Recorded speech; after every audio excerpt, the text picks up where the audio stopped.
Queen. So no hat is too big or too broad. Oh, Katie, the no suspense. colour is too bright. Look at the suspense here. We're about to get our first glimpse. Have we got it right, chaps? We get an earlier glimpse than people inside the racecourse, because these pictures are obviously for ITV and the ITV viewers. The big screens will show a picture of the first carriage shortly, and you'll probably hear through our microphones there's always the most enormous ooh and an ah. Yeah. People love it. Great intake of breath. We're moments away, Mark, from seeing what colour that is. There's the hat. I think we can officially say it is not blue. I think we were wrong, I think chaps. we are saying... Hold on, that's bluish, That is isn't it? Okay, we've just had it confirmed. It's a muted jade that she's wearing today. Oh, she looks fabulous, absolutely stunning. So those amazing pastel shades, are so on trend at the moment, but worn so beautifully by Her Majesty there. A muted jade, A-line coat that she's wearing. Apparently it's got an asymmetric net fastening on there as well, designed by Stuart Parvin, that particular one there. A great colour on her. I think that looks fantastic. The hat has also been designed by Rachel Trevor Morgan to match quite magically there. Did you hear that noise, Mark? Hear the noise there. Everyone's just had their first glimpse of Her Majesty the Queen on the big screens around the racecourse. I love that. It is almost that kind of macaron colour, actually, isn't it? Do we say macaron, macaroon? Macaron or macaroon, whatever you call it, but that kind of ever so slightly deeper pastel shade. She looks fantastic in that. It's a great colour, and still managed to stand out so well. She does indeed, and we know that the Landau, which is kind of the convertible of the carriage world, does show off those outfits to the best. The Queen likes them because, of course, you get to see more of her outfit. You know, it's the traditional one that they use here at Royal Ascot, and it means that people who have turned out from far and wide along the way are able to catch a glimpse of her as well when she comes here closer to where we are as well. Lots of people will be able to see her. Okay, Katie, who do we have in this first carriage? Well, Her Majesty the Queen, and you'll notice that there aren't any other royals actually in today's procession. The Duke of Edinburgh, as we know, hasn't been very well. He's at home recuperating at Windsor, hopefully watching on ITV. And the Queen today is joined by Captain David Bowes-Lyon, who's a distant relative on her mother's side, the Elizabeth Bowes-Lyon family. He was here actually in the procession earlier this week, so a second run for Captain David Bowes-Lyon. There's also Mr. Eric Pencer riding alongside the Queen. Now, he owns the state-of-the-yard Blueberry near Didcot. He's a Swedish banker and a huge racing enthusiast. He's been to Ascot several times before. And they're also joined by Tom van Strabenzi. Now, Tom, many probably will remember from the royal wedding. He was William's best man at the royal wedding back in 2011. The van Strabenzi family are great friends of the royals, and we've seen a pattern actually this week, and we've spoken about it on air, of friends, younger friends of the royal family coming along, and I think you're seeing this reflected in that first carriage. You know, Tom van Strabenzi riding alongside the Queen. Eric Pencer, as you say, a very familiar face to racing fans. He's on the board at Newbury Racecourse, just on the other side of Tom there. I would have put money on him wearing an orange tie. You often see him in his racing colours, but it looks like a light blue tie for me on the far side there. Perhaps he was trying to colour coordinate with the Queen. Clever.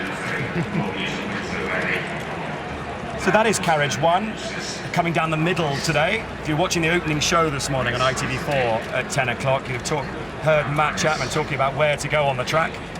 Go either side was the advice for the racehorses this afternoon. The procession coming right up the middle, as you can see there, and just look at the size of the crowd. Charlotte, on the rail there, that's what, 20 deep, would you say? I mean, look, you know, we've spoken to so many people who have told us that they deliberately get there early. They want to get the very best position to get a glimpse of the Queen, because there aren't that many occasions where you can really see her this close up. So if you're one of those lucky ones that's right at the front, you get such an amazing view. Yeah, you're so right, Charlotte. And also, not just to get her to see her so closely, but also so happy. You know, she's just not dropped her smile all week, and that's despite having the Duke of Edinburgh not at her side. This is carriage two, Katie. Yes, carriage two. Well, again, a repetition actually, Ed. You've got the Honourable Peter Stanley and his wife Frances. Now, Peter is a stud manager and a very close friend of Her Majesty the Queen. He's also the brother of the Earl of Derby. Now, you will know that the Earl of Derby bred Rita Ward. Absolutely. So, real racing blood in that family. More racing blood still, because Mr. John Warren, that's the Queen's bloodstock and racing manager, he's also in that carriage. He rode yesterday, but today he's with his wife, the Lady Caroline Warren. Very good friends of the royal family, and actually Lady Caroline Warren is interesting and has racing in her own right, because she's the daughter of the late Earl of Carnarvon, who was one of the Queen's previous racing managers. So you really see the history of royal racing in these carriages, and that's what makes these processions really so very, very interesting. And John Warren, who's back left as we look, looks incredibly relaxed. They've got 2 runners today, Katie, and 2 runners with chances as well in the royal colours. Mainstream runs in our final race today. The Duke of Edinburgh Stakes, trained by Sir Michael Stout, who's still looking for his first win of the week and a record 76th at Royal Ascot. Has got a good chance as well. Also Call to Mind runs in the King Edward VII, trained by William Haggis, who's had 8 Royal Ascot winners. So we move on to Carriage 3 that has a very famous trainer in it. Yes, this is John Gosden.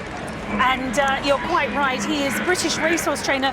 He's had over 2,000 winners. I mean, what a record. And in fact, he was awarded an OBE from the Queen earlier this year in recognition of his contribution to British racehorsing.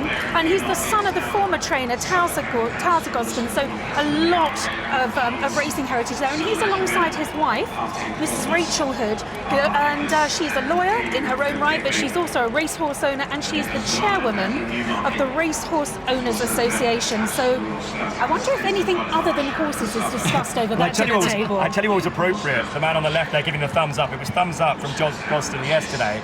He had a winner with a filly called Coronet. How appropriate is that? How appropriate. Well, also in that carriage is Mr. Nicholas Wingfield Digby. He's a former vet and Suffolk's High Sheriff, and he works very closely with John Warren, and he's in that carriage with his wife. Now we've moved on to Carriage 4, Katie. Right, well, Carriage 4, you have got Wing Commander Sam Fletcher. Now, he is the Queen's equerry. He is one of the...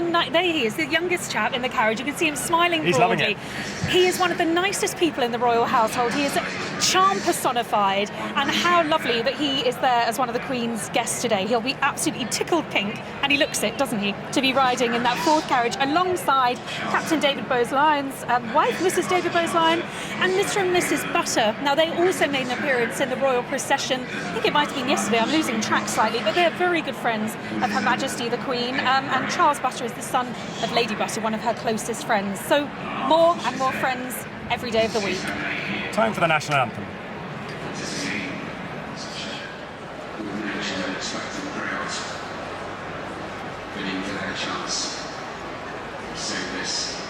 Essential part of English summer go by. Horses will be more on their toes today. Enjoying refreshing. Looks like it's going to be a little bit longer for the national anthem. They must be travelling at a slower pace. Maybe it's a little bit of a headwind. Well, I tell you what, that wind is strong. Yeah. You know, Beatrice and Eugenie in yesterday's procession nearly lost their hats. And I was told by someone who's ridden in that procession that the Queen is often the only woman you'll see in that front carriage because the wind is so strong. The others are less buffeted, but you really can sometimes get a bit of a rough ride in there. But, you know, someone's fastened her hat on very securely. Well, yeah, many of the ladies there, yeah, there was some rather large pieces of millinery, and I have to say, yeah, they must be very, very well secured on, because it was, you know, I think eyes were watering at one point. But you have to say, you know, the Queen never looks perturbed by the weather, whether it's gusty with wind. You know, we had the extreme warmth, didn't we, earlier on in the week, but she's completely unfazed by all of it. You would never guess that she was feeling uncomfortable at all. No, you're quite right, Charlotte. And when they get into the carriages, because there's a bit of a handover in the Great Windsor Park, they come by a motorcade from Windsor Castle where they've had lunch, and they get into the carriages, and a decision is really taken at the last minute. You know, sometimes it can be pouring down with rain. It's the British summer we have to contend with, but more often than not, you know, the Queen is very resilient to inclement weather. She will always have the carriages open. You might see her with a blanket on her lap sometimes, and there's always a clear umbrella at her feet, so if an umbrella has to go up, at least you can see through it, so you don't get to miss this grand spectacle which everyone here is gathered for today.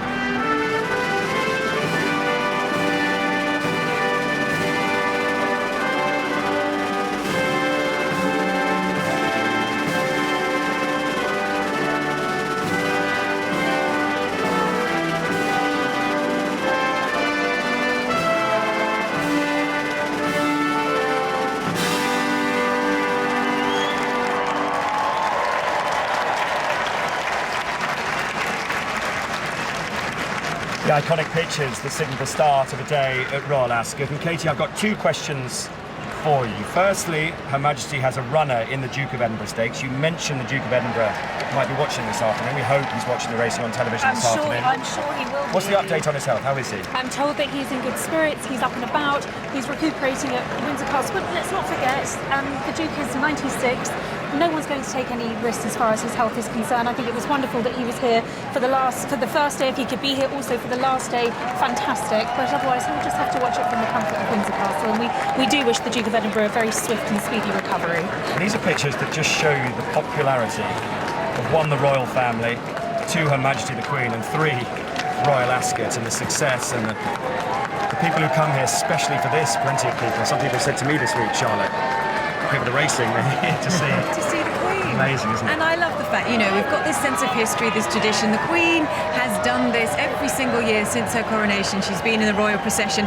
And what changes she's seen along the way? Because now, of course, everyone has a camera phone. Everyone wants to take a picture of her. It must be a very different procession from her point of view, from her vantage point, than it was all those years ago when she first started coming in. This is the route the winning horse will take through the afternoon, along this walkway, round to the left and under the tunnel into this famous paddock at Ascot.